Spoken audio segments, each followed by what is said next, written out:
一场本该用来庆功表功的最高层会议，却透着一股子说不出的诡异。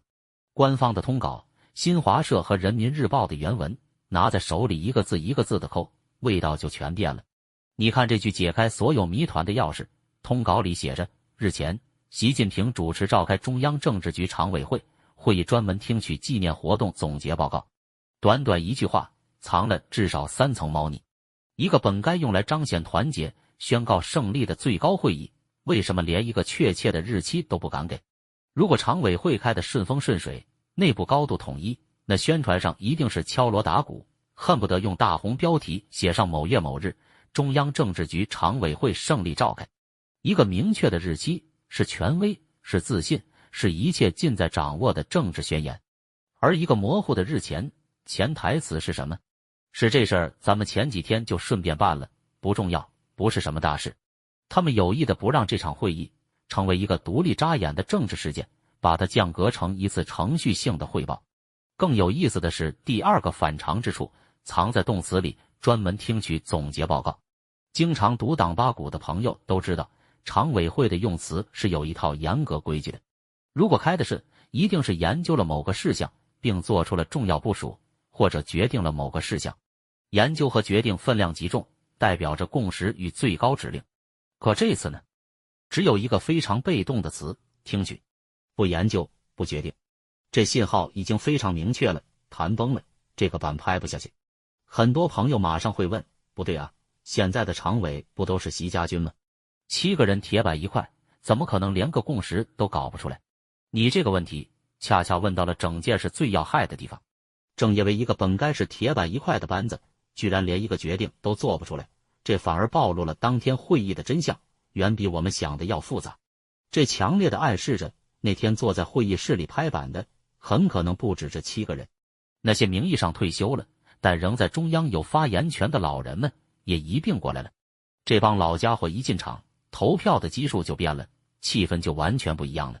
接下来这一点是最要命的文字证据。通稿里对这次活动什么庄严隆重、大气磅礴、震撼人心的好词都用上了，但唯独回避了这次活动最核心、最烧钱、最引人注目的部分——阅兵这2个字。整篇总结通稿居然对大阅兵只字不提。你想想，如果高层高度满意，通稿会怎么写？肯定是阅兵极大震慑了敌对势力，充分展示了人民军队的威武之师形象。可现在呢，一个字都没有。在中共的文书系统里，这种点题不点核心的写法是处理内部分歧时的典型手法。回避核心名词，就等于对阅兵的成效没有共识。所以你把这些信号拼在一起看，一个模糊的日前，一个降格的听取，一次对阅兵的刻意回避，所有证据都指向一个结论：这场所谓的总结会根本不是庆功，而是在处理一场巨大的政治丑闻。他们越是想欲盖弥彰，就越暴露了那间会议室里的惊心动魄。那么，那扇紧闭的大门背后究竟发生了什么？为什么一场本该彰显领袖绝对权威的阅兵，会沦落到在总结会上连名字都不能提的地步？这就要把时间线拉回到更早之前，另一件看似不相关的事件上。就在这场诡异的会议之前不久，习近平和美国总统特朗普通了个电话。这件事两边的反应特别不一样。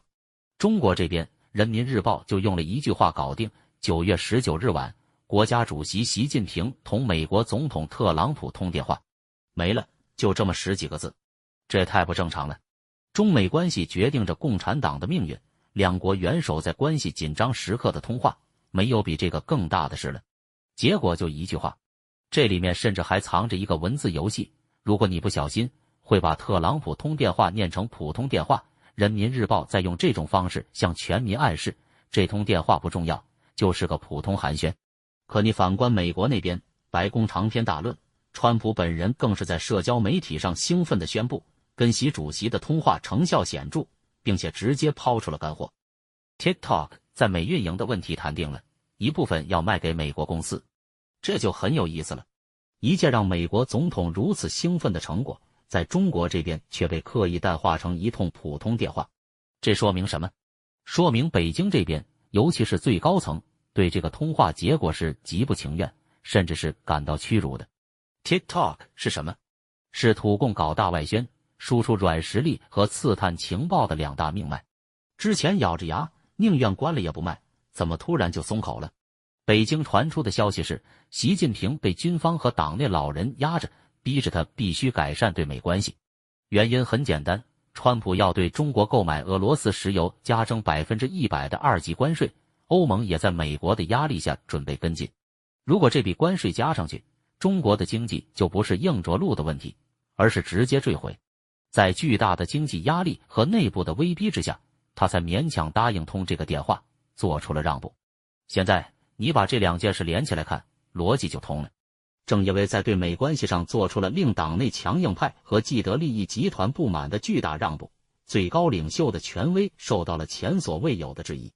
他急需一场盛大的政治表演来重新巩固自己的地位，向党内外证明枪还牢牢掌握在自己手里。于是就有了那场大阅兵。这场阅兵的本意，一是对内弹压不同声音，告诉那些老家伙们谁才是老大；二是对外展示强硬，向美国秀肌肉，弥补电话里丢掉的面子。可结果呢？弄巧成拙。内部的老人们一看，经济都快崩了，你还在搞这种烧钱的门面工程，不是火上浇油吗？外部的美国人一看，不仅没被吓住，反而更加确信了你的威胁，后续的制裁和部署只会来得更快。所以我们就看到了那场诡异的总结会。会议上对阅兵的实际效果产生了巨大的争议和分歧。主张缓和关系、稳定经济的一派以电话让步为依据，认为阅兵是鲁莽的挑衅，破坏了来之不易的缓冲机。而领袖本人和他的亲信则坚持阅兵是必要的亮剑。双方根本无法达成共识，最后只能以一个谁也不得罪的听取和一个刻意回避阅兵2字的通稿来勉强维持表面的团结。记住一个政治斗争的铁律，当一个最高领袖的权威在会议桌上受到挑战，他下一步要做的一定是冲出会议室去证明一件事：枪还在我手里。于是就在那场鬼祟的常委会之后，两个极度反常的军事动作接连上演。先是还没有正式入列的福建舰航母突然穿越台湾海峡，但任何一个有军事常识的人都会看得脊背发凉，因为这艘航母的甲板上空空如也，身边没有完整的护航编队，几乎是在裸奔。这根本不是一次军事行动，而是一场演给党内对手看的政治示威。习包子想用自己庞大的舰体向中南海的反对者们嘶吼：看清楚了，我还能调动中国最昂贵的武器。只可惜他调动的只是光秃秃的船壳子。如果说福建舰的裸奔是一次绝望的亮肌肉，那么几天之后，东部战区第73集团军抛出的那个制作粗糙、喊打海沙的攻台 MV， 就是一次赤裸裸的舆论招魂。73集团军是公认的嫡系中的嫡系，这次行动层级极低，根本不是军委的统一行动，更像是下属单位的擅自作秀。这种喊话根本不是给台湾看的，而是喊给军中习家军听的，是在测试和召唤忠于他个人的力量。一艘裸奔的航母，一支亲兵的招魂 MV， 一硬一软，遥相呼应。然而军委的当权派们选择了更高明也更残忍的方式来应对，死一般的沉默。官媒失声，其他战区不动，外交低温。他们直接把抢戏演员的追光灯和麦克风都给关了。这一下不仅彻底瓦解了那场准兵变的政治势能，更反过来把出招的人彻底晾在了耻辱柱上。外部的示威和恫吓归于失败，内部的权威又遭遇挑战，接下来会发生什么？必然是疯狂的对内收紧和压制。这就引出了最近甚嚣尘上的一个说法，一个足以让所有人不寒而栗的政策——三封政策。这个说法的源头指向了另一个标志性人物任志强。据说这位任大炮早已保外就医，在幕后指挥着一场推墙运动，目标直指共产党的命根子防火墙。他背后站着王岐山、胡锦涛、温家宝等一众元老，他们的逻辑很简单，要从根本上动摇习的统治，除了高层博弈，最有效的方式就是推倒防火墙，让广大人民群众了解墙外的真相。这个动作显然是踩到了7寸。于是作为应对，一个被称为三封的全面收紧政策开始推广。第一封是疯子媒体，现在管得越来越严，很多平时啥事没有的网红突然就没了。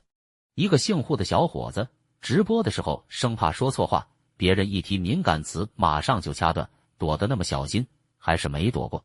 这说明清洗已经不是针对性的定点清除了，而是无差别的覆盖性轰炸。所有还有一点点独立思考能力，还能发出自己声音的管道，都要被彻底封死。但你以为仅仅是不让你说话吗？那就太天真了。第二封是封银行账号，这是连锁反应。你做自媒体，最终要变现，要赚钱。只要你被认定为不和谐，先封你的平台账号，紧接着就封你的银行账号。你赚再多钱也没用，他可以直接给你冻结个5年10年。之前那个叫张雪峰的网红突然跳出来高喊要为打台湾捐5000万，很多人觉得他疯了。我当时就说他肯定是闻到了重大的硝烟气息，提前站出来表忠心，想保住自己的钱袋子，因为他知道这把刀马上就要落下来了。封了你的嘴，断了你的钱，你觉得就完了吗？还有最狠的第3封，封锁边境，封你的护照，不让你跑路。这是一个完整的闭环，先让你无法发声，再让你经济破产，最后断绝你肉身翻墙的任何可能，把你彻底困在笼子里，变成一个数字化的囚犯。这是一个极其残酷的逻辑，它要系统性的摧毁任何潜在反抗力量的社会基础、经济基础和退路。现在我们回过头来看，就能理解这背后那条清晰的、令人恐惧的逻辑线。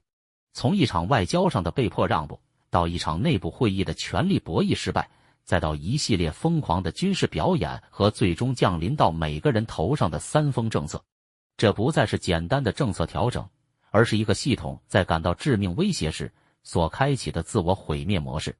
这让我想起了明朝末年的崇祯皇帝，他面对着李自成的内部叛乱和满清的外部威胁，也是越来越偏执，越来越疯狂。他对大臣不信任，对民间加紧盘剥，堵死了所有人的路。最后的结果是什么？是整个系统的崩溃。今天我们看到的3封政策，本质上和崇祯当年辽想、剿想、练想这3项家派在底层逻辑上是何其相似，都是在系统面临崩溃时，不选择开放和改革，而是选择向内压榨，试图通过掐死内部的活力来维持表面的稳定。你看那个叫任志强的，他想推倒的是一道看得见的防火墙，但现在这个体制正在建造3道看不见的，但却更加坚固的墙，一道堵住你的嘴，一道锁住你的钱，一道拦住你的腿。这才是真正的天罗地网。它最终要封锁的不仅仅是信息和财富，而是中国14亿人的希望和未来。